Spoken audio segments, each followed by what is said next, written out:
Pre वेडिंगचं photoshoot यांच्याकडून त्यांच्याकडूनच झालं पाहिजे. बरं, हा तुमच्याकडे मोठं शहर होतं, अहमदनगर होतं, तुम्हाला जवळ नाशिक होतं, ते सोडून तुम्ही इकडे यायचा निर्णय कसा घेतला आमच्याकडे? यासाठीच घेतला की तुमची क्वालिटी आणि तुमची फोटोग्राफीची टेक्निक वगैरे. तर सर, आपण तुमचं सकाळपासून शूट केले, काय आउटडोअर केले, काय स्टुडिओमध्ये केले, त्याचा अनुभव कसा होता मला सांगा.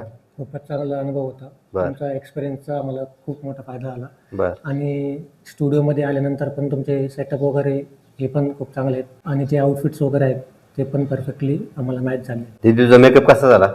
मेकअप छान झाला. बरं, वेळेत झाला का काय उशीर वगैरे झाला? वेळेत झाला. बरं, ठीक. सर, तुम्ही कुठून आले आणि तुम्हाला किती अंतर पडले यायला? शिर्डीवरून आलो, जवळपास मला 150 किलोमीटरचा प्लस पडलं. बरं बरं, तुम्ही खूप लांबून आले आमच्याकडे. आणि आमच्याकडे असे सेटअप आहे, तुम्हाला कुठून कळलं होतं?